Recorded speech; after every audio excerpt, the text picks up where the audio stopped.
Hello guys, and welcome back. And welcome back to these strange situations I always seem to find myself in. And 9 times out of 10, they come my way. It's not that I go out looking for these situations. So, as you know from the last video, most of the fleet is gone. All I've got at the minute, what I'm technically using, is the Megane. The Renault Megane, the Mark 3 Megane. I've got the new car, get the reveal. I thought I'd put this video out before that, because to keep it simple, by the end of it you'll get it. I'm not gonna try and get too much into what and why. But anyways, I didn't need any more cars. I was quite happy where I've got my new car yet to reveal, and the Megane is a cheap £35 road tax, blah blah blah, as I've already said if you've seen the video. So this week when I was at work, one of my good customers, you may remember the Almira that I took the number plate off, the OUI, which I'm keeping for my daughter's 17th for her birthday, because it's actually like part of the initials. So it was actually his daughter who lives up in the Highlands of Scotland. Haven't really met her before. And he went, hear us out here guys, sorry for the waffle. He says, my daughter up in the Highlands of Scotland, okay, this is Northumberland here, it's still a long way south of the Highlands of Scotland. They live here in Northumberland, and he says, my daughter and her husband have bought a car, but her husband wasn't present. My daughter has bought a newish car down the country somewhere, down south. So what she's done is she's drove this car down from the Highlands of Scotland to Northumberland, stayed with her dad, and then the next day, she was planning on getting rid of this car here at like We Buy Any Car or whatever, so she could use the car. It was a cheaper way of getting from hers down to there, because the garage where they were going to trade it in didn't want any trade-ins, so they were going to come down here to We Buy Any Car, Arnold Clark, whatever, anything, motorway, whatever, and just take what you could and get rid, and then go from Morpeth here, a train down the country for the new car, and get the new car and drive it back up to the Highlands of Scotland. Bearing in mind this is just a lass on her own with a young child, about a 3-year-old. So anyways, she got to the point of coming up here, and she rang us in the morning and said, I've got a car, I'm after a bit of advice, where to take it, who to ask, and I just give the normal stuff. And I said, that's it. She goes, are you interested in it? I said, not really, because of what it was. Yeah, I'll get to that, why I didn't want it. So anyways, she turned around and went, no problem, I'll give her some numbers, because she's not obviously from this area. She went around, I said, look, I says, on We Buy Any Car, I'll do a quick check on the reg, check what it's worth and everything, and she took it into these garages, and they just give her absolutely crazy low money, because the car's got a fault, a couple of faults. Really, the money what they were offering was ridiculous, and she didn't want it, didn't want to let them take it for that amount. So she goes, can I come down to the garage? Pouring rain, 5:30 at night, I just wanted to get home. And she come down with the car, and she was like, look, she goes, I don't know what I'm going to do. She was actually getting herself quite upset and worked up about it. She goes, I needed rid of this car today. She goes, I was going to give it to my dad. He does not want it. He's an elderly gentleman. He does not want it, because that Almira that he had scrapped, and that was unfinished for the driving. He didn't want it. She was even going to give this car to her dad. He didn't want it. They've got no space to park it at her dad's, and she needed, because I had to pick the car up the next day to get this new car, and she couldn't do anything about it. She said literally, she goes, I'm going to take it to the scrap yard. She goes, if the scrap, but the problem was 5:30, the scrap yards were shut. I said, look, I says, the most you can do is just leave it here, and I says, I'll try. I says, if you want it scrapped, I'll arrange for the scrap man to come tomorrow to pick it up. If you want us to advertise it for you, I'll advertise it for you. So that was that. She just gave us the keys, all the documents, because it was ready to sell. She had all the keys, all the documents, everything out the car, ready to go. I said, look, I says, calm down, just leave it here. I said, we'll sort it out. I said, I've got space to keep it here. I says, you get yourself home, get sorted with our child, and get yourself sorted to go down and get a new car tomorrow. So she just left it with us. And again, on this channel, guys, we don't talk money, so don't ask. So I sat down that night thinking, well, I don't need it. I think I've already just getting it in a picture there by mistake, but whatever. I said, I don't need it. Anyways, we'll get onto it. I'll quickly show you what it is, and then I'll explain. And they understand why I didn't want to take it on. Because, yeah, the Mark 3 Megane. So which I've already got a Mark 3 Megane. You couldn't make it up. Bit newer, yes. And like I said, with the whole scrapping thing, I don't know, she got herself into a bit of a tizzy about it. It's actually a really decent car, I will say. Needs a few little jobs done, but it's the estate. Just have a quick walk round and I'll give you a little bit of information about what actually happened. So there we go, a white estate Mark 3 Megane, 1500 DCI. Unfortunately this one is the one with the DPF because of its age, but it's actually classified as free. Yes, free road tax. I've never had a car with free road tax in my life, because it's obviously it's got the nonsense, the DPF and the stop-start system, no AdBlue, but it's got free tax. So anyways, I sat there that night and I just thought, I could not, being a car guy, car at a garage northeast, ring up the scrap man today, this was yesterday, and get him, the scrap man, to come and give, let's just say, 100 quid to take that thing away and blatantly sell it. So I sat there yesterday evening and shot myself in the foot. I don't need another car. I definitely do not need 2 Meganes. And I thought to myself, do you know what? I said, what would help you out? I says, it has got a few faults, and me and her company agreed. I said, look, I'll give you the money for it. I said, I'll keep it myself. I says, I'll sort it out. I said, so it means you've got some money for it, and you can get yourself sorted. I says, I'll sort the documents, all of this, that and the other. I said, don't worry. By this point, she was already back at her dad's house. So yeah, I've ended up getting it, because I was thinking I put 2 and 2 together. My other Megane isn't an estate. I may as well get rid of that one, and I suppose if I get on with it, keep that, because it's an estate. And like I've said, I've got the new car to reveal, which is incredibly silly tax. And like I've said, if I can have something for free, yes, I'm being a tight, I don't know about swearing on this channel, tight A here, guys. £35 tax on the other one's too much. But the other one's actually, in fairness, a better, much better way of having things, because it's got no DPF, no stop-start, so it's probably a more reliable car, but unfortunately it's not an estate. So an estate, for me, is definitely the car I'd rather have. And I suppose, for the sake of 35 quid, yeah, it's free tax. Whether or not that stays or not, who knows, but free tax. So anyways, have a little bit look round it, and let me know, if that's still on me, let me know what you think I should do with it. So obviously it's a white Megane Mark 3 facelift. This is a facelift one. The reason you'll see the facelift is the back lights are different, a few little bits and bobs on the interior, and it's also got these, which I've left on, side lights, which also turn into running lights when you've got the engine started, and a slightly different grille and lights at the front and everything. I don't know about you guys, I'll get down on a knee here, I think that is an alright looking car. I love the big Renault badge. I love it to be nice and big and proud. So to be quite honest, yeah, well, Renaults haven't got the best reliability, but who has these days? Who has? Has a Golf estate any better? Definitely not. Not the Euro 6 ones anyway. So yeah, I think it's quite a nice looking car. I like the white. I like the LED lights on the front. I like the fact it's an estate, free tax. And if we go close and look up here, brand spanking new front discs and pads. Brand spanking new rear discs and pads, which I believe have bearings in. I'm going to have to check, they're getting a bit low, some of these tyres, but it has actually got Michelin Cross Climate 2 tyres. I do believe maybe the tread's getting a bit low on some of them. I haven't even driven this car, guys, to be totally honest with you. So I can't tell you a great deal, apart from what I've been trying to sort out on it today, which is the main fault of it. Which is something to bear in mind if you ever buy one of these. So yeah, we'll have a quick look. It's actually quite tidy, I will say.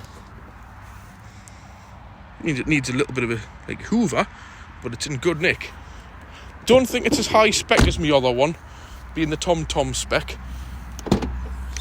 Like I say, it's got the big boot. There's a clue of what I've done to fix it, which I'll come back to in a minute. But it's got, for me, it's great for the dog, my old dog. That's literally touching the floor practically. It's great. And it's all black plastic for the dog's not down. It's actually a really big boot as well. So I am quite happy. Number plate light out. Have to sort that. So yeah, roof bars. It's probably going to be a good little car to possibly keep this one. It's actually really tidy. I will give it that. Doesn't really need much at all. is something under the bonnet, which I'll get to, is why this car's got the engine management light on and it's got an issue with the DPF light. And it's all to do with this little bad boy down here. This is your DPF pressure sensor. This basically, as you can imagine, a DPF imagines like a kettle, and as the kettle gets filled up with soot, the pressure increases, and as the pressure increases, that's how blocked it is. This sensor picks that up and tells the car when to do a regen. Every DPF has either 1 or 2 pipes, and it simply just monitors the pressure. Higher the pressure means it needs a regen, lower the pressure because it's flowing freely means it isn't blocked. And this pipe just here goes all the way down, if you can see down there, that little tiny pipe there, into the turbo. I don't know how well you can see that, but it's an absolute maze, as you can imagine, down the back of there. And like you can see, it does a bit of a U-bend, and it goes its way under there and down to the turbo. And basically, the round off. Really, the best way to do it is take the pipe off. That whole pipe, which goes down, right angle, up, right angle, another right angle, down, another right angle, then into the manifold, into the turbo. Wish I had a light to show you better, but you can just about see it down there. And like I've said, that's what we're dealing with just there. And what happens is them pipes clog up with soot, heavy, thick soot, which is baked into place. And what that does, blocks that pipe, which means the pipe has no vacuum. When you start the car up, which I'll quickly start up, the car will not be running very well, guys, because I've disconnected. Also, I want to turn these lights off in here. Let's quickly fire it up. As you can see, there's an engine management light on, naturally, because of this. As you can see, that now, don't know if you can hear it hissing, but if I put my finger on it, that has flown absolutely lovely. Where beforehand, I'm just going to turn it off because I don't want that to be hot. Beforehand, obviously naturally it is saying that because everything's disconnected. Beforehand, that was completely blocked and there was no air coming out of it whatsoever. So how do you unclear that? Because somebody's rounded the bolt off which goes into the turbo, or messed around with it at least, and you've got to dismantle all sorts of stuff out of there and all the rest of it. So what you do is, I've fixed this car for £2.19 to be precisely, thanks to Amazon Prime. I bought myself 2 reels of bicycle, you'll see these, bicycle brake cable. And all you do, it's a long process, is you put smaller pieces of wire down it until you get through, and then you hit hard bits naturally. Then you put it into the drill and you spin the drill and it goes through and cleans it all out. I mean, I've gone through many pieces of this, and as you go, you start increasing the sizes like that. So naturally that was the smallest one, to that one, to that one. And as you go, you're cutting through the really solid baked on rubbish in there to get it blocked. So now it's unblocked, all we need to do is pop that sensor back on. It will more than likely definitely need a regen, so that just pops back onto there. Some of the bolts I think are missing on this bracket. If not, we shall just use some cable ties. Once that's on there, we'll set it away to do a manual regen, probably do an oil change. I do think it's got a slight miss on one of the injectors, but there's loads of money there for new receipts. It's had 3 injectors, I think, or 2. Either way, they're not a particularly bad job on these, nor are they particularly expensive either. And I do believe I've got a contact who's got some. If the numbers match up, we shall see. But yeah, cracking little car. Aircon works as well. They spent, I think there's an £800 bill in there for them getting something fixed on it. I don't know if it was the compressor or the condenser, but either way, ice cold working air conditioning. So yeah, happy days on that one. What I am going to do tonight is put a full can of DPF cleaner foam down that pipe, which will go down and directly into the DPF and let it seep overnight to clean. So yeah, that's the crack, guys. I'll show you quickly inside. It's just exactly the same as the other one, apart from this has got some kind of like the stop-start nonsense, which will most definitely be getting switched off all the time. There's that traction control. This isn't as fancy as the other one. It hasn't got auto lights or auto wipers, but that's fine by me because I don't like them. I like manual lights. aircon, but like I say, it works. This one's got the Renault system in, but it's fully Bluetooth. And do you know what? It's actually really good. I had this in my my Laguna, and I was very impressed by the quality of it. I'm just going to switch it on when I work out how to switch it on. I don't know what you press. There, obviously. But what you can't do is connect through Bluetooth. It's hands-free, and you can stream your music and everything, which is good. Both key cards, 6-speed manual, cruise control and speed limiter, which is nice. Like I said, it's got everything that I could possibly want, to be fair. I think it's got DAB digital radio as well. So yeah, what more could I ask for a car? I mean, like I've said, I need to possibly get a tyre, all the brakes. Oh yeah, I forgot to say, full brand new exhaust underneath, as you can see, all the way. Really good condition underneath as well. Try to think in my mind, I said the injectors, it's had the timing belt done, it's had front arms, it's had strut top mounts, which you can actually see here. A brand spanking new strut tops. Loads of stuff. There's loads of receipts for loads of things on this car. So it's had all of the major stuff done recently as well, in the last 2 years. So what do you guys think I should do with it? I definitely think it's going to be the logical thing to sell the other one, the 60 plate 5-door one. Thus, anybody out there interested in it, fire us a message. Full MOT, all new tyres, that's got decent front brakes. Like I mentioned on me, if you rewatch the video of it, I think you might need a set of rear pads at some point, and a few other bits and bobs, but it's a good car.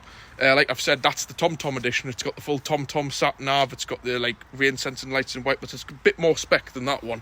Granted, it's like 4 or 5 years older, and it's still £35 tax. And the main thing is, has not got that nonsense rubbish on it. It hasn't got stop start, it hasn't got a DPF, hasn't got none of that rubbish. Just a straightforward cap that still qualifies for £35 tax. So that's that. Like I said, I will be revealing what the new car is, but to be quite honest, I'm scared with this tax. I've spent quite a bit than what I would normally want to on me new car yet to reveal to me. The tax is scaring us. If that goes up mental, like way into the 800s, whatever this Labour party's up to, I don't want to only, because that is the only car I will have. If I get rid of both of these Meganes, bearing in mind I've only got my ML, which I can't use for the winter, it's too rusty, like other body panels. My ZX definitely not. So if I got rid of this and I got rid of the other Megane, I would only have the new car.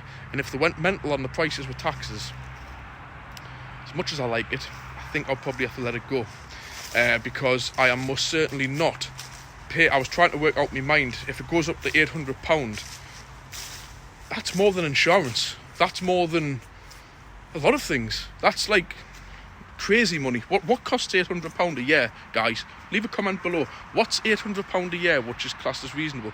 Car insurance? No. Home insurance? No. Crikey, it's like that's a lot of money. £800 when you can get that for free. I need to check if the free thing still works, but as far as I can see, it's 90 kilograms per kilometre thing. 100 is the mark for free, and that's actually 10 under.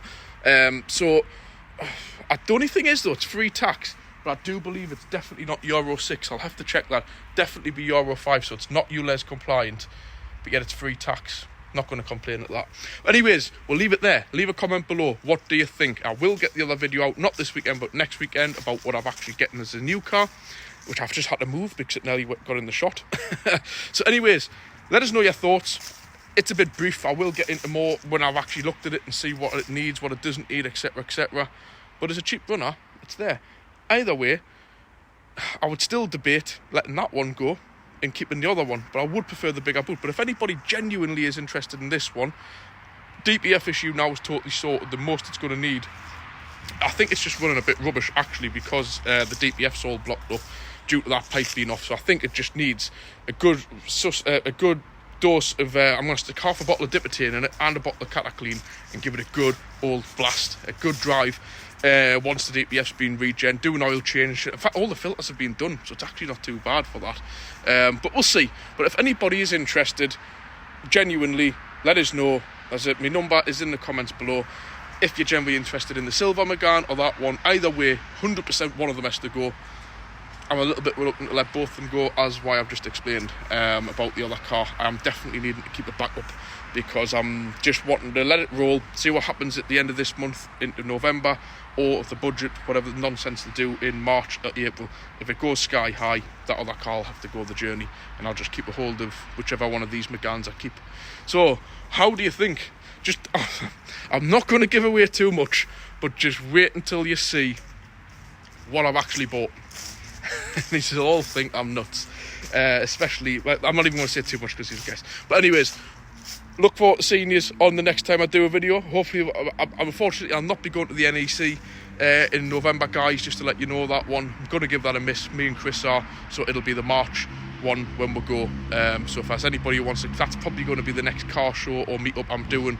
It'll be March, unfortunately, 2025. But anyways, guys, I'll catch you soon. Like I've said, every video, the like button, comment, subscribe, just know the crack. It really helps matters, and I do appreciate each and every one of you who go the extra step, who help with funding the channel, with buying me a coffee and super thanks. It really does help things. I'll catch you on the next video for the reveal of the new car to me, which will probably surprise a few of you.